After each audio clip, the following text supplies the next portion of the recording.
video series. Last week we talked about how something gets recycled, and this week we're going to talk about what should we keep out of the recycling bin and why. We've all been there. We stand in front of a recycling bin with something that we're not sure is recyclable, but we hope it is. So with all the best intentions, we toss it in the recycling bin because it's too painful to send to the landfill. It should be recyclable, we might think to ourselves, and in it goes. We have a name for this in the recycling biz. We call it wish cycling. Putting non-recyclable items in the recycling bin with the hopes that it will be recycled. While we appreciate the intent behind it, wish cycling doesn't go the way you might think. Instead, you're likely contributing to an increase in recycling contaminants, which actually can damage our recycling equipment, pose health and safety risks to our workers, and devalue the materials that are actually recyclable. Now, this doesn't necessarily mean that if you throw one thing that isn't recyclable in the bin, that we'll have to throw the whole load of recycling in the trash, but we do want to let people know that when they try to recycle everything, they could be doing much more harm than good. So instead of wish cycling, we ask you to keep an important phrase in mind as a recycler. When in doubt, throw it out. And it's important to know the top items that should never go in your recycling bin, no matter where you live. In this video, we're going to go over the top items no recycling facility wants to see in the recycling bin. Number 1, food or liquid left in containers. Recycling facilities have people working in the facility handling your recyclables.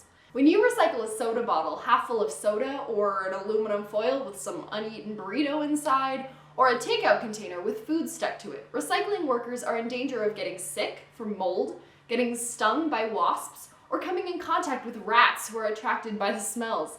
The odor can also create an incredibly unpleasant workplace. In addition, imagine a beautiful load of paper that people worked hard to recycle correctly. Now, imagine someone recycled a yogurt tub half full of yogurt.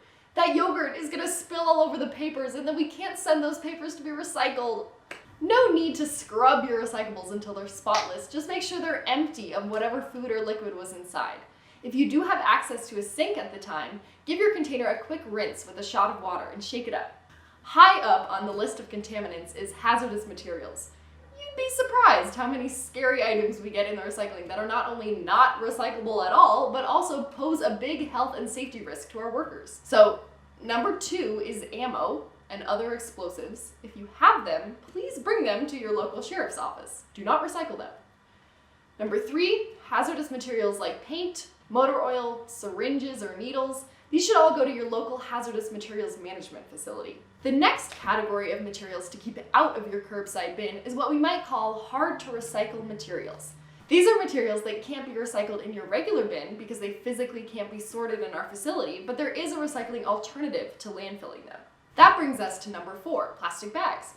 There are lots of moving gears and wheels in a recycling facility, and plastic bags wind around them, jamming up the machinery. At our local recycling facility, workers have to shut everything down twice a day to crawl in and cut the bags out of the equipment so it can function properly. You can take stretchy plastic bags to many participating grocery stores to be recycled. Number 5 on the list, scrap metal. Definitely recyclable, but not in single-stream recycling, since it'll damage recycling equipment by cutting conveyor belts up or getting jammed in machinery. Even something as small as a coat hanger could get tangled up and rip up equipment. But no need to trash it. There are scrap metal buyers and drop-offs all over the place, since it's definitely a valuable material. Number 6, shredded paper will fall through the cracks in a recycling facility and it's too small to sort. You can compost shredded paper if there's no plastic in it, and some communities have shred collection days or drop-off centers that accept it. But the best thing to do is not shred if you can, since shredding significantly shortens the lifespan of a piece of paper that could have been recycled into more paper products. The last category of things to keep out of your recycling bin is just materials that should go to the landfill, or better yet, avoided.